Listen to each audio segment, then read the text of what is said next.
Si tu perds ton corps ou ton esprit, tout s'écroule autour de toi. Le corps et l'esprit sont nos actifs les plus importants. L'objectif ici a toujours été d'apprendre ensemble, d'évoluer ensemble. Alors dans cette vidéo, nous allons voir comment est-ce qu'on va développer au quotidien notre corps et notre esprit pour réellement réussir notre vie. Ton corps, c'est ton outil de production, ta machine, ton usine.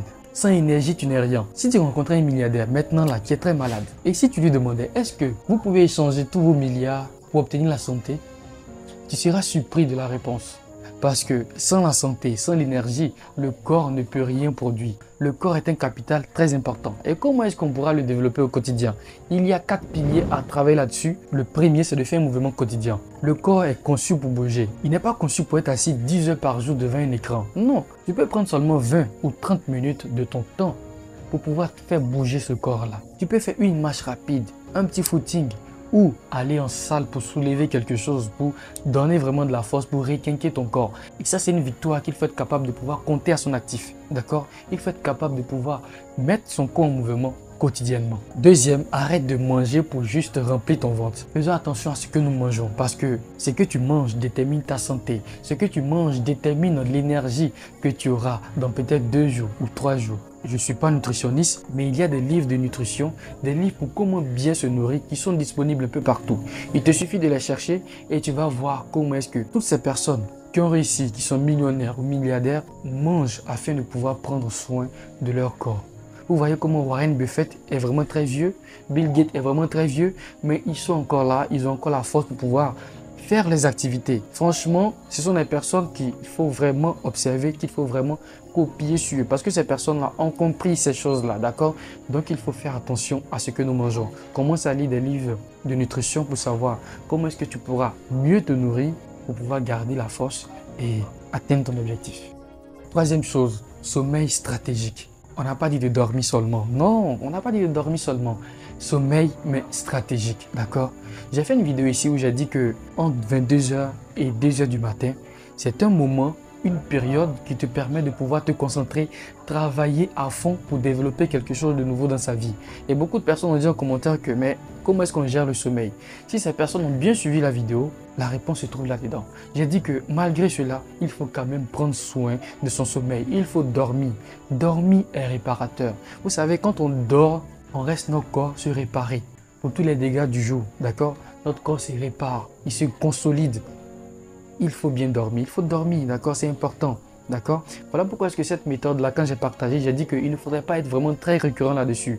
On fait ça seulement que si on a quelque chose de vraiment très important, qui est vraiment très urgent, qui est très fort dans notre cœur, qu'on veut réellement développer. Tu peux le faire maximum 3 fois par semaine, 2 fois par semaine ou 1 fois par semaine. Mais en aucun cas, tu le feras 7 jours sur 7. Parce que si tu dors à 2h du matin pour te réveiller à 6h, tu fais cela sur un mois, franchement que ton énergie va baisser, tu ne seras plus productif et tu es en train de détruire l'un de tes actifs les plus importants qui est ton corps. Quatrième pilier pour développer son corps, c'est de s'hydrater régulièrement.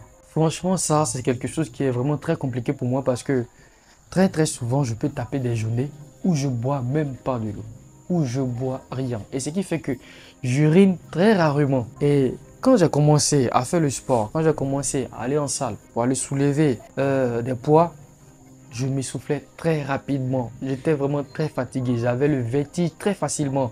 Pourquoi? Parce que je ne buvais pas, parce que je ne m'hydratais pas. Et ça, je ne comprenais pas. Hein. Je me disais que j'avais un problème de poumon, vraiment, je n'étais pas endurant et tout. À la base, je ne suis pas endurant. Mais je ne m'hydratais pas. Et ça cause tout ça aussi.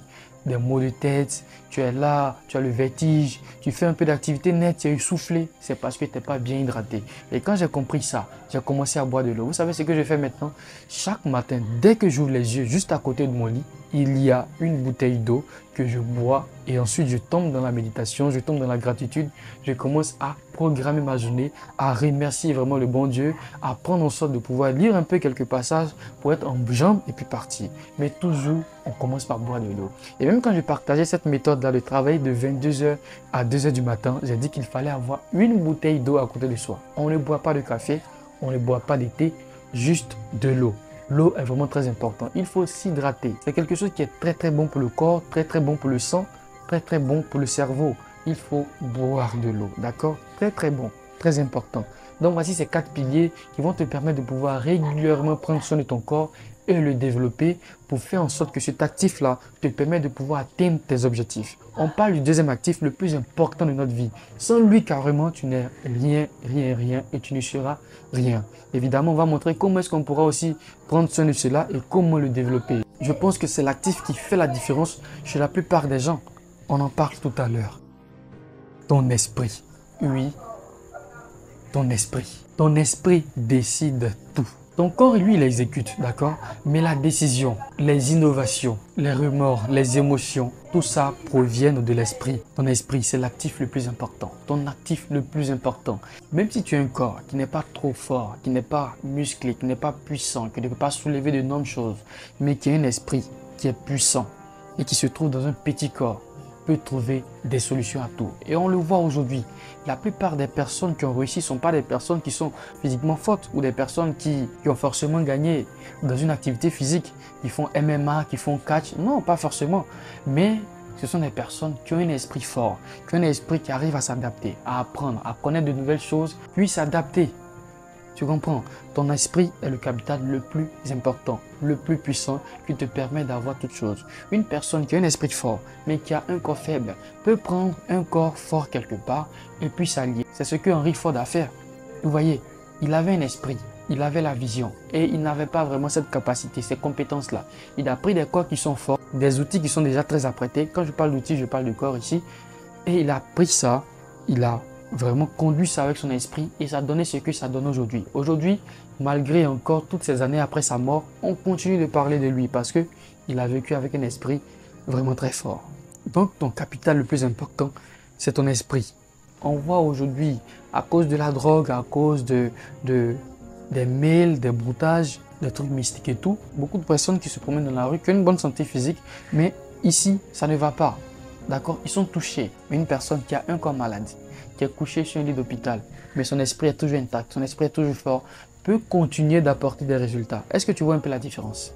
L'esprit, une fois que c'est touché, c'est gâté, c'est fini, stop, arrête, clé sous la porte, c'est fini. Mais le corps, une fois que le corps est touché et que l'esprit est encore en bon état, qui peut apporter encore vraiment des réponses, qu'il peut travailler, qu'il peut continuer à fonctionner normalement, on obtiendra quand même quelques résultats qui ne seront pas négligeables. Alors il faut le développer et il faut le faire régulièrement. Voici 4 habitudes qui vont te permettre à toi et à moi bien sûr de pouvoir développer notre esprit continuellement. Il est très important que nous développons cet actif-là qui est l'actif le plus important. Lecture stratégique. Vous savez, faire la lecture, c'est comme si tu étais en conversation avec une personne plus intelligente que toi. Et ça permet à ton esprit de s'élargir. Et un livre peut te faire gagner 5 ans d'expérience. Franchement, c'est énorme, c'est quelque chose à ne pas négliger. Donc, il faut mettre en place une habitude qui va te permettre de pouvoir lire au moins 15 à 10 minutes par jour. D'accord? Il faut être capable de pouvoir mettre cela dans son programme. Ça, c'est pas très épuisant. Il faut s'arranger à pouvoir prendre cette habitude-là. Lire au moins 10 à 15 minutes par jour. Et tu vas voir que ton esprit sera vraiment très aiguisé, toujours prêt à avoir des informations, toujours prêt à réagir, toujours prêt à trouver des solutions lorsque tu seras dans certaines situations. Deuxième chose, il faut méditer, il faut faire une introspection. Il est très important que tu prennes du temps pour toi-même. Il faudra que tu prennes du temps pour ton esprit, que tu lui permettes de pouvoir s'apaiser, de pouvoir trouver confiance en soi, de pouvoir lui permettre de trouver la clarté. Dans le bruit du monde actuel aujourd'hui, tu dois trouver ton silence intérieur. C'est dans le silence que naissent les grandes idées, les grandes choses, les grandes réponses, les grandes révélations. Donc prends du temps, médite, sois avec toi-même. Fais de l'introspection chaque matin, comme je l'ai dit, lorsque tu te réveilles. Prends le temps de pouvoir te bombarder l'esprit de très bonnes paroles.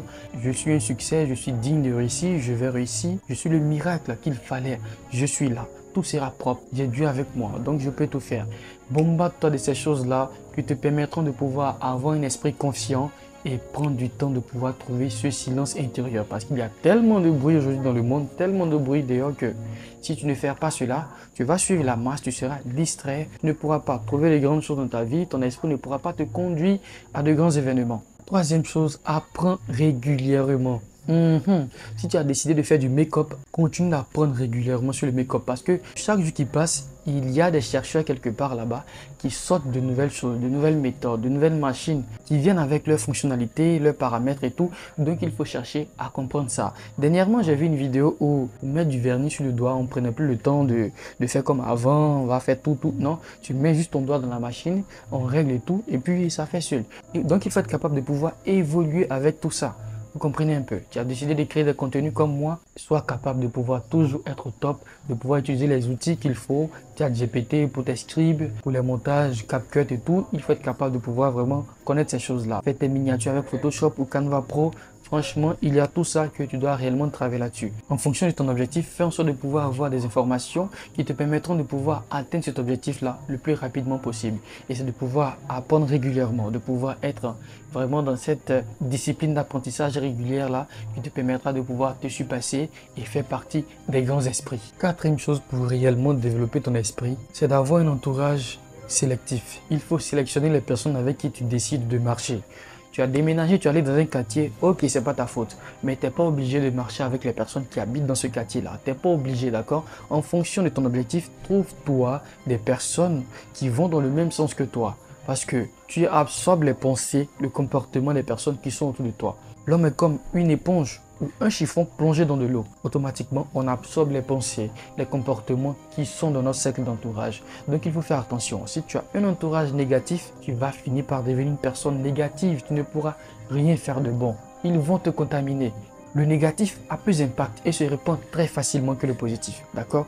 N'oublie jamais ça. Donc, un entourage que toi-même tu as décidé de sélectionner, que tu as décidé d'avoir pour pouvoir progresser en fonction de tes objectifs. L'esprit, c'est comme un champ, tu vois. Si tu ne plantes pas de graines, les mauvaises herbes vont pousser là-dedans. Et quand je parle de mauvaises herbes ici, je parle de la peur, je parle de la paresse, de la procrastination, du manque de confiance, faible estime de soi. Ces choses-là vont commencer à germer en toi parce que tu ne fais rien pour travailler là-dessus. Tu vas laisser vraiment toutes ces personnes-là qui sont autour de toi, qui ont déjà leur esprit contaminé par ces choses-là, t'injecter ça petit à petit, et tu finis par prendre la même couleur que ces personnes-là.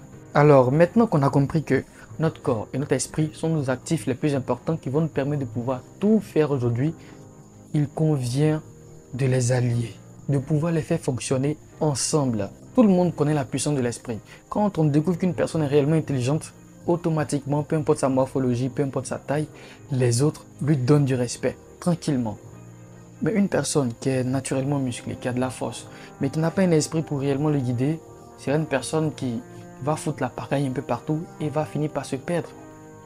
C'est un peu comme une voiture, une très belle voiture, peut-être une Tesla, ou bien une Range Rover, une voiture que j'aime bien, mais qui n'a pas de chauffeur et qui va comme ça, sur une descente. Il n'y a pas de conducteur automatique, ça descend comme ça.